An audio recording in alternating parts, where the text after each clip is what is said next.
முதலாவதாக மாணவருக்கு email ID தேவை. இமெயில் ஐடி இல்லை என்றால் உடனடியாக அதை தயார் செய்து கொள்ள வேண்டும். ஏனென்றால் இதுதான் உங்களுடைய யூசர் ஐடியாக இருக்கும்.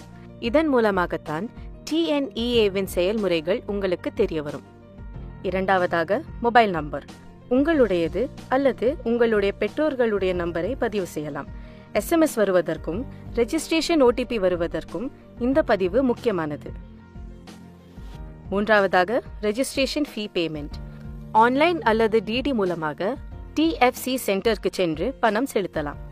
OC, BC, BCM, MBC மற்றும் DNC கம்யூனிட்டியில் உள்ளவர்களுக்கு 500 ரூபாயும், SC, SCA, ST கம்யூனிட்டியில் உள்ளவர்களுக்கு 250 ரூபாயும் ரெஜிஸ்ட்ரேஷன் கட்டணமாக வசூலிக்கப்படுகிறது. தேவையான டாக்குமெண்ட்ஸ் மற்றும் சர்டிபிகேட்ஸ் உங்களிடம் தயாராக இருந்தால் ஒரே நாளிலேயே ரெஜிஸ்ட்ரேஷன் செய்யலாம். எப்படி ரெஜிஸ்ட்ரேஷன் செய்வது என்று இப்பொழுது நாம் பார்ப்போம். முதலாவது உங்க பிரவுசரை ஓபன் பண்ணி tneaonline.org என்ற வெப்சைட்டுக்குள்ள நீங்க நுழையணும். அதுக்குள்ள பாத்தீங்கன்னா உங்களுடைய TNEA வெப்சைட்டோட ஹோம் பேஜ் இருக்கும். அதுல கீழே பாத்தீங்கன்னா click here for BE BTech registration அப்படின்ற லிங்க் இருக்கும். அதை நீங்க கிளிக் பண்ணீங்கன்னா அது உங்களுடைய ரெஜிஸ்ட்ரேஷன் பேஜுக்கு கொண்டு போகும். அதில் பார்த்தீங்கன்னா முதலாவது உங்களுடைய பெயரை கேட்கும். அதுக்கு அடுத்தது உங்களுடைய மொபைல் ஃபோன், மாணவர்களுடைய மொபைல் ஃபோனை நாம் இங்கே கொடுக்கலாம். அடுத்தது பார்த்தீங்கன்னா உங்களுடைய மின்னஞ்சல் முகவரி, உங்களுடைய இமெயிலை வந்து நீங்கள் டைப் பண்ணணும். உங்கள் இமெயில் தான் உங்களுடைய யூசர் நேம், அதனால இரண்டாவது முறையும் அதை நீங்கள் டைப் பண்ண வேண்டியது இருக்கும். அதுக்கு அடுத்தது பார்த்தீங்கன்னா உங்களுடைய டேட் ஆஃப் பர்த் கேட்கும். ஸோ நீங்கள் பிறந்த தேதியை அதில் வந்து செலக்ட் பண்ணணும். அதுக்கடுத்து 2 கேள்விகள் இருக்கிறது. நீங்கள் +1 தேர்ச்சி பெற்றிருக்கிறீர்களா அப்படின்ற கேள்வி இருக்கிறது. ஸோ அதற்கு ஆம் இல்லை என்ற பதில் கொடுக்கணும். +2 என்ன கல்வியின் கீழே படிச்சீங்கன்றதை நீங்கள் தேர்வு செய்யணும். ஒருவேளை ஸ்டேட் போர்டாக இருக்கலாம், இல்லை CBSE இருக்கலாம், இல்லை ICSE இல்லைன்னா அதர்ஸாக இருக்கலாம். ஸோ அதை நீங்கள் தெரிந்து கொள்ளணும். அதுக்கப்புறம் உங்களுடைய பாஸ்வேர்ட் நீங்கள் கிரியேட் பண்ணணும்.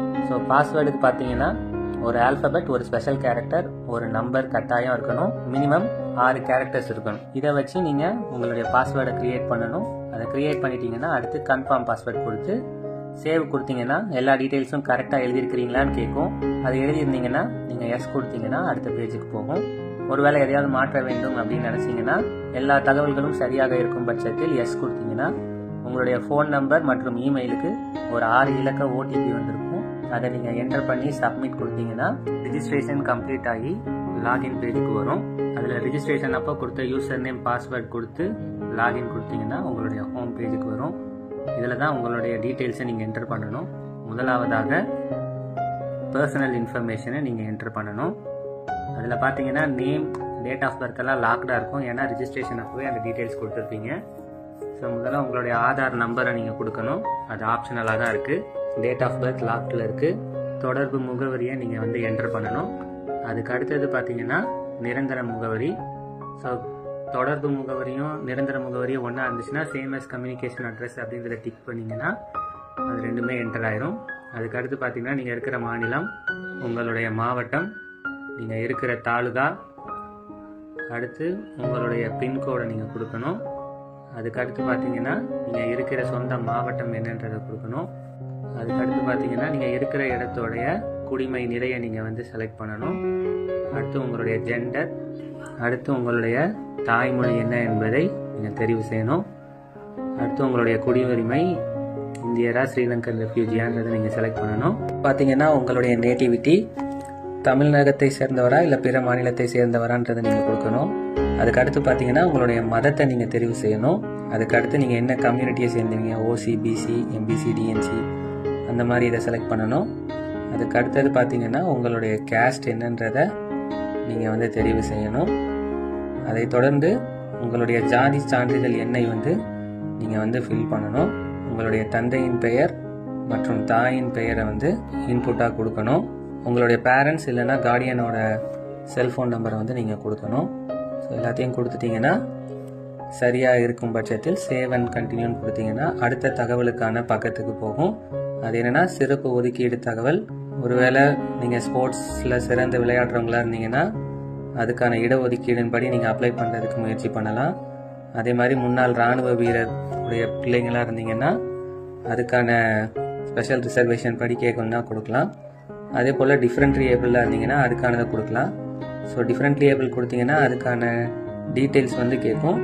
கடைசியாக பார்த்தீங்கன்னா டிஎஃப்சி சென்டர் கேட்கும். ஸோ தமிழகத்தில் உள்ள சேவை மையங்களில் நீங்கள் எங்கே வேணுமோ அதை நீங்கள் வந்து செலக்ட் பண்ணிக்கலாம். ஒருவேளை நீங்கள் வந்து ஸ்போர்ட்ஸ் கோட்டாவில் செலக்ட் பண்ணுறீங்கன்னா டிஃபால்ட்டாகவே உங்களுக்கு சென்னையில் உள்ள கல்லூரியில் தான் உங்களுக்கு சான்றிதழ் சரிபார்ப்பு நடக்கும். ஸோ எல்லா இன்ஃபர்மேஷன் கொடுத்துட்டிங்கன்னா நீங்கள் சேவ் அண்ட் கண்டினியூ அடுத்த பக்கத்துக்கு போகலாம். ஸோ அடுத்த பக்கம் பார்த்தீங்கன்னா ஸ்காலர்ஷிப் இன்ஃபர்மேஷன். ஸோ உதவித்தொகை சம்பந்தமாக சில கேள்விகள் கேட்பாங்க. முதலாவது உங்கள் பெற்றோரின் தொழில் என்ன என்றதை நீங்கள் செலக்ட் பண்ணணும். அதுக்கடுத்து ஆண்டு வருமானத்தை நீங்கள் செலக்ட் பண்ணணும். உங்கள் குடும்பத்தில் நீங்கள் தான் முதல் பட்டதாரியா அப்படின்றத நீங்கள் வந்து சொல்லணும். அடுத்து போஸ்ட் மெட்ரிக் ஸ்காலர்ஷிப் வேணுமா அப்படின்ற நீங்கள் தகவலை கொடுக்கலாம். அடுத்தது உங்களுக்கு கல்வி கடன் பெற வேண்டுமா என்ற கேள்வி இருக்கிறது. சேவ் அண்ட் கண்டினியூன்னு கொடுத்தீங்கன்னா அடுத்ததாக உங்கள் பயின்ற பள்ளியை பற்றின தகவல் கேட்பாங்க. அரசு பள்ளியா அல்லது பிரைவேட் பள்ளியான்ற மாதிரி இருக்கும். அதை நீங்கள் செலக்ட் பண்ணணும். அதுக்கடுத்து பார்த்தீங்கன்னா பள்ளி இருப்பிடத்தின் குடிமை நிலையை நீங்கள் வந்து செலக்ட் பண்ணணும். அதுக்கடுத்து பார்த்தீங்கன்னா 8ஆவதுலேருந்து 12ஆவது தமிழ்நாட்டில் படிச்சிருக்கிறீர்களான்னு கேட்கும். ஸோ 8ஆவதுலேருந்து 12ஆவது வரைக்கும் தமிழ்நாட்டில் படிச்சிருந்தீங்கன்னா நீங்கள் நேட்டிவிட்டி சர்டிஃபிகேட் ப்ரொடியூஸ் பண்ணணுன்ற அவசியம் இல்லை. அதற்காக இந்த கேள்வி கேட்டிருக்காங்க. அதுக்கு அடுத்தது 6லிருந்து 8 வரை ஆர்டிஇ மூலம் பிரைவேட் ஸ்கூல்ல படிச்சிருக்கிறீங்களா, 9லிருந்து 12 வரைக்கும் அரசு பள்ளியில் பயின்றுள்ளீர்களான்ற கேள்வி கேட்கறாங்க. அதுக்கு அடுத்து பாத்தீங்கன்னா நீங்க 6லிருந்து 12 வரைக்கும் அரசு பள்ளியில் படிச்சிருக்கிறீங்களான்ற ஒரு கேள்வியை கேட்கறாங்க. 3 கேள்விகளுக்கும் எஸ் ஆர் நோன்னு நீங்க பதில் கொடுத்துட்டீங்கன்னா அடுத்து நீங்க 6ஆவதுலேருந்து 12ஆவது வரைக்கும் எந்த பள்ளிக்கூடத்துல படிச்சீங்கன்றத ஒவ்வொரு வருஷமா நீங்க வந்து ஃபில் பண்ணணும். ஸோ முதலாவது நீங்க தேர்ச்சி பெற்ற ஆண்டு, எந்த 6th ஸ்டாண்டர்ட் எப்போ தேர்ச்சி பெற்றீங்கன்னு செலக்ட் பண்ணணும். அதுக்கப்புறம் எந்த மாநிலத்தில் அந்த பள்ளிக்கூடம் இருந்துச்சு, எந்த மாவட்டத்தில் இருந்துச்சு, எந்த பிளாக்கின் கீழே வருதுன்றதை நீங்கள் செலக்ட் பண்ணிங்கன்னா அடுத்த இதில் உங்களுடைய ஸ்கூலோட பேரை ட்ராப் டவுனில் நீங்கள் வந்து சர்ச் பண்ணி செலக்ட் பண்ணணும். அதுக்கடுத்து பார்த்தீங்கன்னா நீங்கள் எந்த மொழியில் படிச்சீங்க அப்படின்றத செலக்ட் பண்ணணும். ஸோ இப்படி 6லிருந்து 12 வரைக்கும் ஒவ்வொரு கிளாஸுக்கும் நீங்கள் வந்து ஃபில் பண்ணணும். ஒருவேளை 6லிருந்து 12 வரைக்கும் ஒரே ஸ்கூல்ல படிச்சிருந்தீங்கன்னா apply 6th standard school name to ஆல்ன்ற இடத்துல இருக்கிற செக் பாக்ஸை நீங்க செலக்ட் பண்ணீங்கன்னா எல்லா இடத்துலயும் அதே ஸ்கூல் நேம் வந்து வந்துடும். ஸோ ஒன்ஸ் நீங்க 6லிருந்து 12 வரைக்கும் உள்ள ஸ்கூலை ஃபில் பண்ணிட்டீங்கன்னா சேவ் அண்ட் கண்டினியூன்னு நீங்க கிளிக் பண்ணீங்கன்னா அகாடமிக் இன்ஃபர்மேஷன் பேஜுக்கு வந்து வரும். ஸோ அதில் முதலாவது நீங்க என்ன தகுதி தேர்வு எழுதியிருக்கிறீங்க, எந்த போர்டுன்னு கீழே எழுதியிருக்கிறீங்கன்றதை செலக்ட் பண்ணணும். ஸோ அதுக்கு அடுத்து பார்த்தீங்கன்னா போர்ட் ஆஃப் எக்ஸாமினேஷன் நீங்கள் கொடுக்கறதுக்கு கீழே வரும். ஒருவேளை அதர்ஸ் கொடுத்தீங்கன்னா என்ன போர்டுன்றதை நீங்கள் எழுத வேண்டியது வரும். தமிழ்நாடு ஸ்டேட் போர்டு மாணவராக இருந்தீங்கன்னா பெர்மனன்ட் ரெஜிஸ்ட்ரேஷன் நம்பர் என்டர் பண்ணலாம். அப்படி இல்லைன்னா உங்களுடைய ரோல் நம்பரை நீங்கள் என்டர் பண்ணலாம். அதுக்கடுத்து எந்த வருடம் நீங்கள் தேர்ச்சி பெற்றீங்கன்றதை கொடுக்கணும். 2025ஆம் ஆண்டாக இருந்துச்சுன்னா உங்களுடைய மதிப்பெண்கள்லாம் கேட்காது. ஒருவேளை பழைய வருடமாக இருந்ததுன்னா அது நீங்கள் உங்களுடைய +2 மதிப்பெண்ணை நீங்கள் குறியிடுற மாதிரி சொல்லும். தேர்ச்சி பெற்ற ஆண்டுக்கு அடுத்து நீங்கள் என்ன பாடப்பிரிவு +2ல எடுத்திருக்கிறீங்கன்றதை செலக்ட் பண்ணணும். நீங்கள் எந்த லாங்குவேஜில் படிச்சீங்கன்றதை செலக்ட் பண்ணணும், தமிழா இங்கிலீஷா அதர்ஸான்றது. அடுத்து நீட் தேர்வு, ஜேஇ தேர்வு, இந்தியன் மேரிடைம் யூனிவர்சிட்டிக்கான காமன் என்ட்ரன்ஸ் டெஸ்ட், இது மாதிரி ஏதாவது தேர்வை நீங்கள் அப்ளை பண்ணினீங்கன்னா எஸ்ஆர் நோன்னு நீங்கள் செலக்ட் பண்ணுற மாதிரி இருக்கும். அதுக்கப்புறம் எம்இஎஸ் நம்பரை வந்து நீங்கள் வந்து குறியீடு செய்யணும். ஸோ ஒவ்வொரு மாணவர்களுக்கும் இஎம்ஐஎஸ் நம்பர் வந்து கொடுத்துருப்பாங்க. ஸோ 12ஆவதுல உங்களுக்கான இஎம்ஐஎஸ் நம்பர் என்னவோ அதை நீங்கள் வந்து என்டர் பண்ணணும். ஒருவேளை இஎம்எஸ் ஐடி இல்லைன்னா அதுக்கான நீங்கள் காரணத்தை குறிப்பிடணும். ஒருவேளை முந்தின ஆண்டுகளில் தகுதி பெற்ற மாணவர்களாக இருப்பீங்கன்னா சில நேரத்தில் இருக்காது. அதுக்கான காரணம் என்னன்றதை நீங்கள் எழுதணும். அடுத்தது உங்ககிட்ட நேட்டிவிட்டி சர்டிஃபிகேட் இருந்துச்சுன்னா அந்த நேட்டிவிட்டி சர்டிஃபிகேட்டோட நம்பரை வந்து என்டர் பண்ணணும். அது ஆப்ஷனலாக தான் வச்சுருக்காங்க. ஸோ 5 வருடம் தமிழ்நாட்டில் படிக்காதவங்க இந்த இடத்துல நீங்கள் ஃபில் பண்ணணும். ஸோ எல்லா தகவலும் கொடுத்துட்டீங்கன்னா சேவ் அண்ட் கண்டினியூ அப்படின்னு நீங்கள் கொடுக்கலாம். அடுத்து பார்த்தீங்கன்னா ப்ரீவியூ பேஜில் வந்து நிற்கும். ஸோ நீங்கள் இது வரைக்கும் கொடுத்த 5 பக்கத்தில் கொடுத்த தகவல்களை நீங்கள் ஒரு முறை சரி பார்த்து கொள்ளலாம். So personal information, special reservation information, scholarship information, school of study, academic information, இது எல்லாத்தையும் நீங்கள் கிளிக் பண்ணி செக் பண்ணிவிட்டு எல்லா தகவலும் சரியாக இருக்கும் பட்சத்தில் கண்டினியூ டு பேன்னு நீங்கள் கொடுக்கலாம். ஸோ கண்டினியூ டு பேன்னு கொடுக்கும்போது ஒரு வார்னிங் மெசேஜ் வரும். ஒன்ஸ் நீங்கள் பேமெண்ட் முடிச்சிட்டிங்கன்னா உங்களுடைய டீட்டெயில்ஸ் எதையும் மாற்ற முடியாது. ஸோ அதனால் இந்த ப்ரீவியூ பேஜில் உங்களுடைய தகவல்கள் சரியாக இருக்குதான்னு நீங்கள் செக் பண்ணிவிட்டு ஒருவேளை தவறு இருந்துச்சுன்னா பேக் பட்டன் கிளிக் பண்ணி நீங்கள் அந்த தகவலை போய் மாற்றிக்கொள்ளலாம். ஸோ எல்லாம் சரியாக இருக்கும் பட்சத்தில் கண்டினியூ டு பேன்னு கொடுத்தீங்கன்னா பேமெண்ட் கேட்வேக்கு போகும். ஸோ உங்களுக்கு பார்த்தீங்கன்னா 4 பேமெண்ட் கேட்வே இருக்குது. Canara bank, Indian bank, Indian Overseas bank, HDFC bank என்று. ஸோ உங்களுடைய கம்யூனிட்டிக்கு ஏற்ற மாதிரி ரெஜிஸ்ட்ரேஷன் ஃபீஸ் மாறும். ஸோ எந்த பேமெண்ட் கேட்வேன்றதை நீங்கள் செலக்ட் பண்ணிவிட்டு பேன்னு கொடுத்தீங்கன்னா அந்த கேட்வேயில் உள்ள பேமெண்ட் சைட்டுக்கு போகும். ஸோ அதில் நீங்கள் எதன்படி பேமெண்ட் பண்ணுறீங்க, டெபிட் கார்டா, கிரெடிட் கார்டா, நெட் பேங்கிங், யூபிஐ, ஸ்கேன், இப்படி எதுலனாலும் நீங்கள் கொடுத்து நீங்கள் பே பண்ணிக்கலாம். ஸோ ஒன்ஸ் பேமெண்ட் ஆயிடுச்சுன்னா உங்களுக்கு வந்து பேமெண்ட் சக்ஸஸ்ஃபுல்ன்ற பேஜ் வரும்.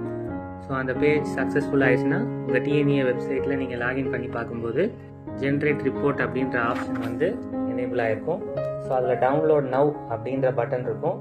அதை நீங்கள் கிளிக் பண்ணிங்கன்னா உங்களுடைய அப்ளிகேஷன் ஃபார்ம் டவுன்லோட் ஆகும். ஸோ அதில் நீங்கள் உங்கள் டீட்டெயில்ஸை நீங்கள் செக் பண்ணிக்கலாம்.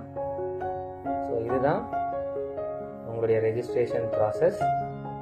ரெஜிஸ்ட்ரேஷனின் அடுத்த கட்டமாக ஒரிஜினல் சர்டிஃபிகேட்ஸை அப்லோட் செய்ய வேண்டும். அதில் டிஎன்இஏ வெப்சைட்டிற்கு சென்று லாகின் செய்ய உங்களுடைய யூசர் நேம் மற்றும் பாஸ்வேர்ட் இரண்டையும் கொடுக்க வேண்டும். அது உங்களை ப்ரிவ்யூ பேஜிற்கு கொண்டு செல்லும். அதில் மேலும் கீழும் அப்லோட் சர்டிஃபிகேட் என்ற லிங்க் இருக்கும். அந்த லிங்கை கிளிக் செய்தால் சர்டிஃபிகேட் அப்லோட் செய்யும் பேஜிற்கு வந்துவிடும். அங்கே கொடுத்திருக்கும் இன்ஸ்ட்ரக்ஷன்ஸை கவனமாக படிக்கவும். அதற்கு என்னென்ன தேவை என்பதை இப்பொழுது நாம் பார்க்கலாம். முதலில் சர்டிஃபிகேட்டில் எந்தெந்த ஃபீல்டுக்கெல்லாம் அருகில் ஆஸ்டரிஸ்க் உள்ளதோ அவையெல்லாம் மேண்டேட்ரி. அதை நீங்கள் அப்லோட் செய்தால் மட்டுமே சர்டிஃபிகேட் அப்லோட் முழுமையடையும். அப்லோட் செய்யும் ஃபைல் ஃபார்மேட் பிடிஎஃப் அல்லது ஜேபிஜி ஆகவும் இருக்கலாம். ஒவ்வொரு ஃபைலுடைய ஃபைல் சைஸும் 150 கேபியிலிருந்து 1 MB வரை இருக்க வேண்டும். எப்படி ஸ்கேன் செய்ய வேண்டும் என்று தெரிந்து கொள்ள how to scan your certificates என்ற லிங்கை கிளிக் செய்ய வேண்டும். அதில் சென்று தங்களுடைய மொபைலில் எவ்வாறு ஸ்கேன் செய்ய வேண்டும் என்பதை படிப்படியாக பார்த்து தெரிந்து கொள்ளலாம்.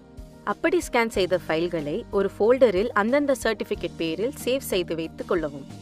பிறகு அதை கிளிக் செய்து தாங்கள் அப்லோட் செய்யலாம். தங்களுடைய பாஸ்போர்ட் சைஸ் போட்டோவையும் சிக்னேச்சரையும் அப்லோட் செய்ய வேண்டும். போட்டோ மற்றும் சிக்னேச்சரின் ஃபைல் சைஸ் 20 கேபியிலிருந்து 50 கேபிக்குள் இருக்க வேண்டும். தாங்கள் ஸ்பெஷல் கேட்டகரியில் அப்ளை செய்திருந்தால் அந்த சர்டிஃபிகேட்டை அடிஷனல் சர்டிஃபிகேட் என்ற பகுதியில் அப்லோட் செய்ய வேண்டும். தாங்கள் ஸ்போர்ட்ஸ் கேண்டிடேட்டாக இருந்தால் சர்டிஃபிகேட் 1 மற்றும் சர்டிஃபிகேட் 2 என்ற அனெக்சரில் கொடுத்திருக்கும். அதே ஃபார்மேட்டில் தாங்கள் ஸ்போர்ட்ஸ் சர்டிஃபிகேட்டையும் தயார் செய்ய வேண்டும். எல்லா சர்டிஃபிகேட்டையும் ஒரே PDF ஃபைலாக ஸ்கேன் செய்து அப்லோட் செய்யலாம். ஸ்போர்ட்ஸ் சர்டிஃபிகேட்டின் PDF ஃபைல் சைஸ் அதிகபட்சமாக 2 MB வரை இருக்கலாம். இதுதான் அப்லோட் செய்வதற்கான வழிமுறை. இப்பொழுது அப்லோட் எப்படி செய்வது என்பதை பார்க்கலாம். முதலில் 10ஆம் வகுப்பு சர்டிஃபிகேட்டை அப்லோட் செய்ய வேண்டும். 10th மார்க் ஷீட் என்ற பகுதியை கிளிக் செய்தால் உங்களுக்கு அப்லோட் செய்வதற்கான ப்ரௌசிங் ஆப்ஷன் ஓப்பன் ஆகும்.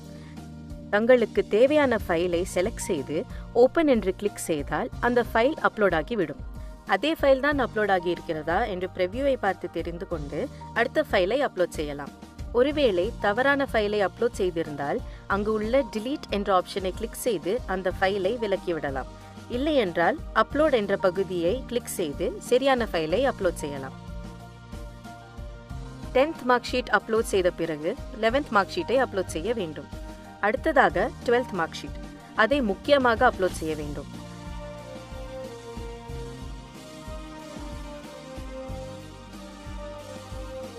சர்டிஃபிகேட் அப்லோட் செய்த பின் டிரான்ஸ்ஃபர் சர்டிஃபிகேட். ஏற்கனவே ஸ்கூலில் டிரான்ஸ்ஃபர் சர்டிஃபிகேட் வாங்கியிருந்தால் அதை அப்லோட் செய்யலாம், இல்லையெனில் விட்டுவிடலாம். டிரான்ஸ்ஃபர் சர்டிஃபிகேட் அப்லோட் செய்த பின் கம்யூனிட்டி சர்டிஃபிகேட் அப்லோட் செய்ய வேண்டும். இப்படியாக தாங்கள் ஒவ்வொன்றாக அடுத்தடுத்த ஃபைல்களை அப்லோட் செய்து கொள்ளலாம். இதற்கு பிறகு பாஸ்போர்ட் சைஸ் போட்டோவையும் சிக்னேச்சரையும் அப்லோட் செய்ய வேண்டி வரும். பாஸ்போர்ட் சைஸ் போட்டோ மற்றும் சிக்னேச்சருடைய ஃபைல் சைஸ் 20 கேபியிலிருந்து 50 கேபிக்குள் தான் இருக்க வேண்டும். 50 கேபியை விட அதிகமானாலோ அல்லது 20 கேபியை விட குறைந்தாலோ ஃபைல் அப்லோட் ஆகாது, எரர் என்ற மெசேஜை காட்டும். அப்படி காட்டினால் ஃபைலை ரீசைஸ் செய்து அப்லோட் செய்ய வேண்டும். இதற்கடுத்து அடிஷனல் சர்டிஃபிகேட் என்ற ப்ரொவிஷன் இருக்கும். ஒருவேளை தங்களுக்கு ஃபர்ஸ்ட் கிராஜுவேட் ஸ்காலர்ஷிப் வேண்டுமென்றால் ஃபர்ஸ்ட் கிராஜுவேட் சர்டிஃபிகேட்டை அப்லோட் செய்யுங்கள். அதேபோல் போஸ்ட் மெட்ரிக் ஸ்காலர்ஷிப் வேண்டுமென்றால் தங்களுடைய பேரண்ட்ஸுடைய இன்கம் சர்டிஃபிகேட்டை அப்லோட் செய்ய வேண்டும். ஸ்பெஷல் ரிசர்வேஷன் கேட்டகரியில் உள்ளவர்கள் டிசபிலிட்டி சர்டிஃபிகேட் அல்லது எக்ஸ் சர்வீஸ்மென் சர்டிஃபிகேட் அல்லது ஸ்போர்ட்ஸ் சர்டிஃபிகேட் இங்கே அப்லோட் செய்யலாம். இதற்காகத்தான் அடிஷனல் சர்டிஃபிகேட்ஸ் என்ற பகுதி இருக்கிறது. இதுவரை அப்லோட் செய்த ஃபைல்ஸ் அனைத்தையும் ப்ரிவ்யூவில் சரிபார்த்து கொண்டு ஃப்ரீஸ் அப்லோட் என்ற ஆப்ஷனை கிளிக் செய்யலாம்.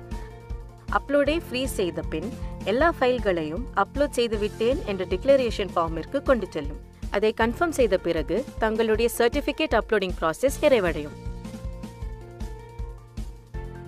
இத்துடன் தங்களுடைய TNEA சர்டிஃபிகேட் அப்லோடிங் ப்ராசஸ் முடிவடைகிறது. இப்பொழுது தாங்கள் லாக் அவுட் செய்யலாம்.